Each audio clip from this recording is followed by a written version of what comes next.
Welcome to Injili Media.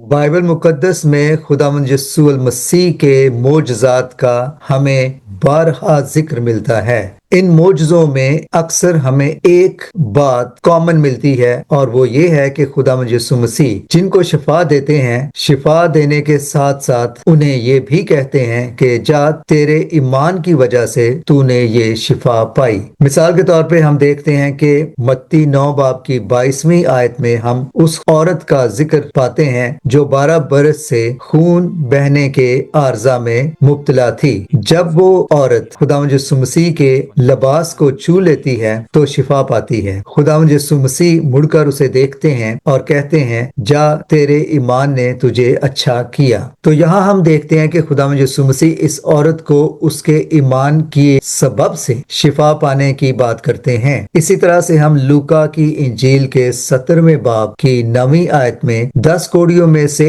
एक कोड़ी जो लौट कर वापस आता है और खुदावंद यीशु मसीह के सामने झुककर सजदा करता है और उनका शुक्रिया अदा करता है कि उसने शिफा पाई, तो इसको भी खुदावंद यीशु मसीह ये कहते हैं कि जा तेरे ईमान ने तुझे अच्छा किया। इसी तरह से हम लूका ही की इंजील के 18वें बाब की 42वीं आयत में एक नाबीना गदागर यानी भिखारी का जिक्र पाते हैं, जहां हम देखते हैं कि खुदावंद यीशु मसीह इस भिखारी को शिफा देते हैं और उसे ये भी कहते हैं जा तेरे ईमान ने तुझे अच्छा किया। लेकिन बाइबल मुकद्दस में खास तौर पर इंजील मुकद्दस में हम पढ़ते हैं कि कुछ वाकयात ऐसे भी हैं जहां शिफा पाने वाले खुद तो खुदावंद यीशु मसीह के सामने हाजिर नहीं होते, लेकिन उनके लिए कोई और खुदावंद यीशु मसीह के सामने हाजिर होकर उनकी शिफा की दरखास्त करते हैं। लेकिन खुदावंद यीशु मसीह उनके ईमान को देखते हुए जिसके लिए वो दरखास्त करते हैं उसे शिफा बख्श देते हैं। मसलन हम देखते हैं कि मत्ती की इंजील के 8 बाब की 13 आयत में एक सूबेदार अपने नौकर अपने खादम की सेहतयाबी के लिए खुदावंद यीशु मसीह के पास आता है और खुदावंद यीशु मसीह उसे कहते हैं कि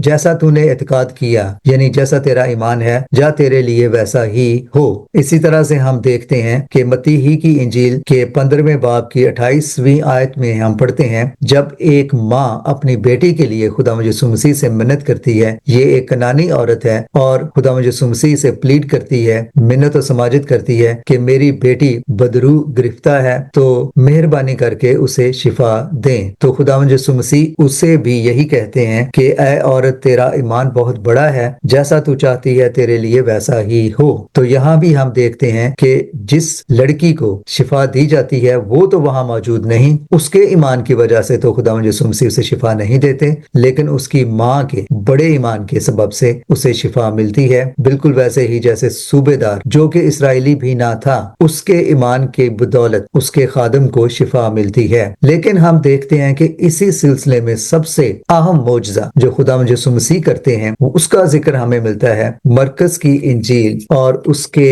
2 बाब की 5वीं आयत में हम पढ़ते हैं कि एक मफलूज को उसके 4 दोस्त उठाकर लेकर आते हैं और एक छत को ऊपर से उसे खोल देते हैं और एक चादर को ऊपर से लटका कर उसमें उसे डालकर खुदावंद यीशु मसीह के सामने उतार देते हैं। तो ये वाकया ना सिर्फ खुदावंद यीशु मसीह के लिए बल्कि वहां मौजूद तमाम लोगों के लिए नहायत ही हैरान कुन था कि कैसे इन 4 दोस्तों ने अपने इस बीमार दोस्त को जो मफलूज है छत को खोलकर ऊपर से लटकाया और खुदावंद यीशु मसीह के सामने पेश किया। और खुदावंद यीशु मसीह ये सारा माजरा देखकर हैरान हुए और उन्होंने उन 4 दोस्तों को देखकर उस मफलूज को शिफा देने के बाद मरकस रसूल इस वाक़े को बयान करते हुए ये लिखते हैं कि खुदावंद यीशु मसीह ने उनके ईमान को देखते हुए उनके इस दोस्त को शिफा बख्शी। तो यहाँ हम देखते हैं कि ये किस कदर हैरत की बात है कि इन वाकयात में सूबेदार के खादम को सूबेदार के ईमान की बदौलत शिफा मिलती है, बदरू गिरफ्ता लड़की को उसके माँ के ईमान की बदौलत शिफा मिलती है और इस मफलूज को उसके 4 दोस्तों के ईमान की बदौलत शिफा मिलती है। तो जहाँ दीगर मौजज़ों में खुदावंद यीशु मसीह शिफा पाने वालों को ये कहते हैं कि जा तेरे ईमान ने तुझे अच्छा किया, तो ان मोजज़ों में खास तौर पर एक मफलूज को उसके दोस्तों के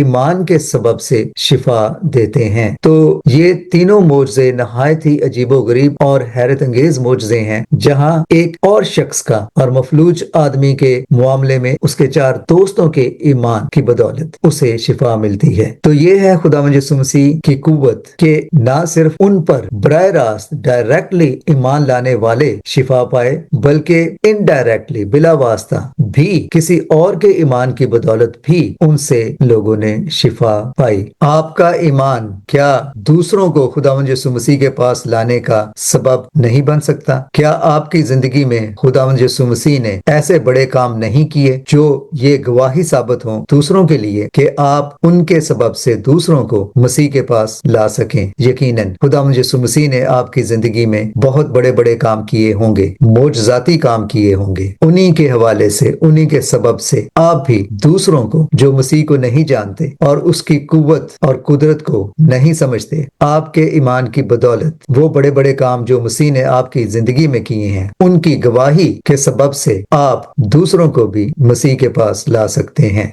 God bless you. Thanks for watching.